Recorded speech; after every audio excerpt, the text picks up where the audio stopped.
दोस्तों, आप अक्सर सोचते होंगे कि जिंदगी क्या है, जिंदगी का मकसद क्या है, कोई मकसद है भी या नहीं है। अगर है तो क्या वो सबके लिए एक होगा या अलग अलग होगा। अगर जिंदगी का मकसद नहीं है तो फिर इंसान को क्या करना चाहिए। क्या उस बेमकसद से भागने के लिए सुसाइड करनी चाहिए या उस बेमकसद को कबूल करके जिंदगी में आगे बढ़ना चाहिए। अब दोस्तों, ये वो बुनियादी सवालात है जिनके ऊपर फलसफे के अंदर सदियों से बहस चलती आ रही है। सैकड़ों, इवन हंड्रेड्स ऑफ फलसफी इसके ऊपर काम करते आ रहे हैं। इस मसले का हल ढूंढने की कोशिश में, समझने की तलाश करते हैं।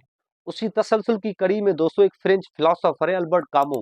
उसने भी इस मौजू के ऊपर बात की है, अपने प्रोफाउंड आइडियाज शेयर किए हैं। और आज की इस वीडियो के अंदर हम उसी की एक किताब द मिथ ऑफ सिसिफस को डिस्कस करते हैं, उसको रिव्यू करते हैं।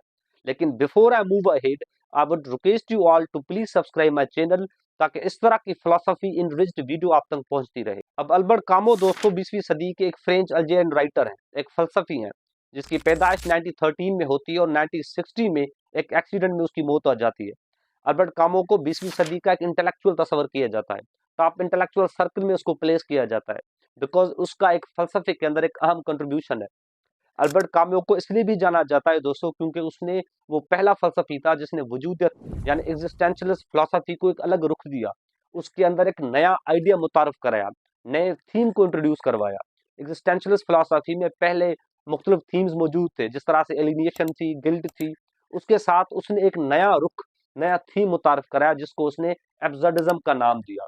और अल्बर्ट कामो ने मुख्तलिफ किताबें लिखी, जिसमें the plague, the stranger, the exile in kingdom शामिल है। लेकिन एक किताब दोस्तों ऐसी है जिसने इसको मुकम्मल तौर पे एक एलिविएट किया, उसको तरक्की की बुलंदियों पे पहुंचाया। वो उसकी किताब थी द मिथ ऑफ सिसिफस, और ये किताब उसने लिखी थी 1942 में। अब इस किताब के अंदर दोस्तों काम्य बुनियादी तौर पे जिंदगी पे बात करते हैं, जिंदगी की फंडामेंटल नेचर को डिस्कस करते हैं, मीनिंग पे बात करते हैं कि जिंदगी होती क्या है। ऑब्वियसली वो सब्जेक्टिव इन नेचर होगी, उसका अपने ख्यालात हैं, लेकिन वो ख्यालात इंतहाई प्रोफाउंड है। अब इस किताब में सबसे पहले दोस्तों काम्यो जो है वो एब्सर्डिज्म पे बात करते हैं, एब्सर्डिज्म के आइडिया पे को एक्सप्लेन करते हैं कि एब्सर्ड होती क्या चीज है, एब्सर्डिज्म कहते हैं किस चीज को है। हम बार बार सुनते हैं कि भाई जिंदगी एब्सर्ड है, जिंदगी ऐसे है, जिंदगी वैसे है, जिंदगी का कोई मकसद नहीं है। लेकिन वो कहते हैं कि एब्सर्ड होता क्या है, एब्सर्डिज्म कहते हैं किस चीज को है, वो सबसे पहले उसको बयान करते हैं। काम्यो कहते हैं कि जो एब्सर्ड है या जो एब्सर्डिज्म है उसका आगाज बुनियादी तौर पे एक तजाद से होता है, एक कन्फ्लिक्ट से होता है। और वो कन्फ्लिक्ट होता है आपकी सोच, आपका जिंदगी के ऊपर सवाल, उसको शक की निगाह से देखना, उसको क्वेश्चन करना, उसकी मीनिंग के बुनियादी तौर पे खोजना करना, सर्च करना। जो आपके अंदर एक तलाश है जिंदगी की मीनिंग को ढूंढने की, एक ये पहलू। और उसी के साथ आपकी सोच, आपके सवाल के ऊपर कायनात और खुदा की जो खामोशी है, जो साइलेंस है, इसके ऊपर जो तजाद इमर्ज होता है, इन दोनों के बीच में जो कंट्रोडिक्शन इमर्ज होती है, यहां से एब्सर्डिज्म का आगाज होता है। यहां से जिंदगी आपको एब्सर्ड लगने लगती है। ये वो पॉइंट है जहां पे आप जिंदगी को एब्सर्ड के तौर पे देखते हो, एब्सर्ड नजर आती है आपको लाइफ। क्योंकि आप जो है वो जिंदगी को समझने की कोशिश में हो, तलाश में हो, मीनिंग ढूंढने की कोशिश में हो। लेकिन वहां पे आपको कायनात नहीं बता रही कुछ, कायनात आपके ऊपर ठठोल कर रही है, तनकीद कर रही है, तंज कर रही है, आपके ऊपर हंस रही है। कोई रिलीजन्स के अंदर जो है इस तरह के सवालात का जवाब नहीं है। फिर आप स्टक हो जाते हो, परेशान हो जाते हो कि यार जिंदगी को मैं समझना चाह रहा हूँ, उसके मकसद को ढूंढने की कोशिश में हूँ, लेकिन कोई फोर्स नहीं है, कोई बताने वाला नहीं है, कोई अथॉरिटी नहीं है जो मुझे समझाए।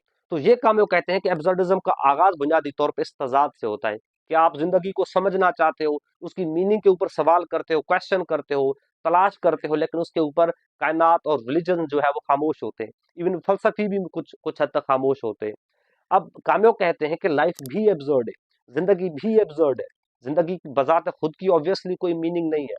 ऐसे नहीं है कोई जिंदगी की प्री डिटरमाइंड और प्री डिसाइडेड मीनिंग है, किसी दूसरी फोर्स ने डिसाइड किया हुआ है कि जिंदगी की ये माना है। ऐसा नहीं है, क्योंकि जिंदगी बजाते खुद एब्सर्ड है, मीनिंगलेस है। हम रोज के बुनियाद पे सैकड़ों ऐसी एक्टिविटीज करते हैं जो एब्सर्ड होती है, जिनका कोई मकसद नहीं होता, बेमकसद होती है, लेकिन still we keep doing them. हम उनको करते जाते हैं डिस्पाइट द फैक्ट के कोई उनका मकसद नहीं होता। वो हम मिसाल के तौर पे हम रोज सुबह को उठते हैं, ऑफिस जाते हैं, काम करते हैं, वापस आते हैं, डिनर करके सो जाते हैं। अगेन हम उसको रिपीट करते हैं, वही रूटीन, वही रिपीटेटिवनेस आ जाती है लाइफ के अंदर। एक ही चीज हम बार बार करते चले जाते हैं, उस हकीकत के बावजूद भी कि वो चीज बेमकसद होती है, एब्सर्ड होती है। अब कामो दोस्तों अपने इस आइडिया को मजीद एक्सप्लेन करने के लिए एक लेजेंड ऑफ सिसिफस को यूज करते हैं, एक मेटाफर का सहारा लेते हैं। और ये मेटाफर बुनियादी तौर पे होती इस तरह से है कि यूनान के अंदर एक किंग होता है और उसी यूनान के अंदर एक गॉड ऑफ डेथ होता है, और उस जो किंग होता है वो खुदा उस गॉड ऑफ डेथ को डिसीव करता है, चीट करता है, और उस डिसेप्शन के नतीजे में वो जो गॉड ऑफ डेथ होता है वो उसको सजा देता है, पनिशमेंट देता है। वो पनिशमेंट इस तरह से दी जाती है कि भाई उसको एक पत्थर दिया जाता है और उसको कहा जाता है कि भाई आप इस पत्थर को नीचे से ऊपर पहाड़ी तक लेके जाओ, और वो किंग जो है वो जब उस पत्थर को नीचे से ऊपर लेके जाता है तो वो पत्थर रोल बैक करके वापस आ जाता है। अगेन वो उसको नीचे से ऊपर लेके जाता है, लेकिन स्टिल वो वापस आ जाता है, और ये किंग उस काम को मुसलसल तौर पे कर रहा होता है। पत्थर को ऊपर लेके जाता है, पत्थर नीचे आता है, वो फिर ऊपर लेके जाता है, वो फिर नीचे आता है, इसको कंटिन्यूअसली करता आता है। अब इसको कामयाब जिंदगी से रिलेट करते हैं, इंसान की लाइफ को इससे टच करते हैं। कामयाब कहते हैं कि हम भी जिंदगी में रोज ऐसे ही काम करते हैं, रोज की बुनियाद पे एब्सर्ड एक्टिविटीज कर रहे होते हैं। इसी तरह से हमारे ऊपर भी एक पत्थर मौजूद है, हमारे ऊपर भी एक ऐसा रॉक मौजूद है जिसको हम लेके चल रहे होते हैं, बार बार लेके चल रहे होते हैं। अब सवाल जहन में दोस्तों ये उभरता है कि ये तो थी सारी स्ट्रेसफुल और डिप्रेसिव बातें, हल क्या है? क्या कामों के पास हल है? वो जिंदगी के हल के मुतालिक क्या कहते हैं?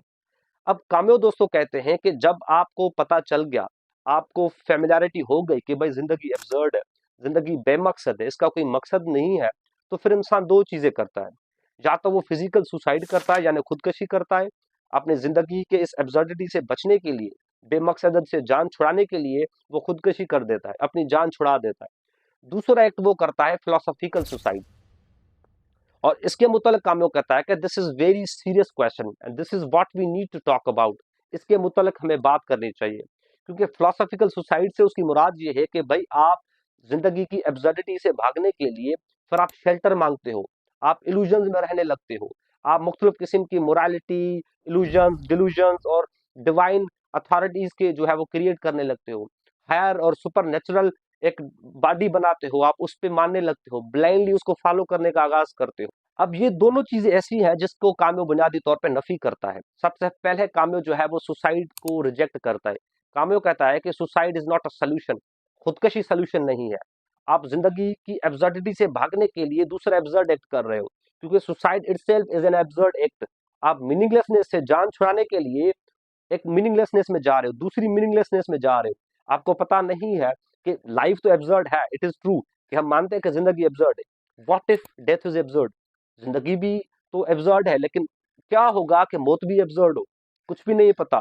तो आप सुसाइड जो है वो कहते हैं कि हल नहीं है, बिकॉज आप जिंदगी की एक एब्सर्डिटी से भागने के लिए खुद को शिकस्त दे रहे हो, खुद अपनी हार को तस्लीम कर रहे हो कि आप सुसाइड कर रहे हो। तो बेसिकली वो कहते हैं कि सुसाइड हल नहीं है, इंसान की शिकस्त है suicide, it is defeat to humans. तो इसीलिए सुसाइड इंसान के मसाइल का, जिंदगी की बेमकसदत का हल नहीं है। वो फिलोसॉफिकल सुसाइड पे भी तनकीद करते हैं कि दो के जो फिजिकल सुसाइड है वो भी हल नहीं है, लेकिन स्टिल फिलोसॉफिकल सुसाइड भी हल नहीं है। आप फिलोसॉफिकल सुसाइड भी नहीं कर सकते, आप इल्यूजन्स में नहीं रह सकते, आप डिवाइन अथॉरिटी पे ब्लाइंडली बिलीव नहीं कर सकते, आप किसी लोगों को नहीं फॉलो कर सकते कि भाई ये लोग हैं, ये लोग आएंगे, कोई हायर अथॉरिटी आएगी मुझे सपोर्ट करेगी, जिंदगी के इस एब्सर्डिटी से जान छुड़ाएगी, ऐसा नहीं होगा। अब काम्यो कहते हैं कि ये दोनों चीजें के ऊपर तनकीद करता है कि ना फिजिकल सुसाइड हल है, ना फिलोसॉफिकल सुसाइड हल है। काम्यो कहते हैं कि जिंदगी की एब्सर्डिटी से बचने का एक हल है, एक सोल्यूशन है।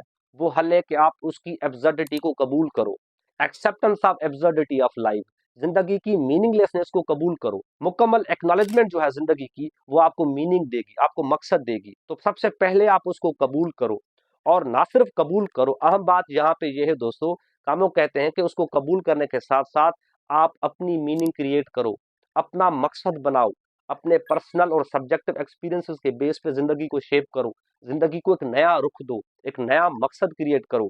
कोई और अथॉरिटी नहीं आएगी, कोई और डिवाइन फोर्स नहीं आएगी, ना मैं आपके पास आऊंगा, ना कोई और इंसान आपके पास आएगा आपको मकसद बताएगा, नहीं। It is you. आप डिसाइड करोगे आपकी जिंदगी का मकसद क्या होगा।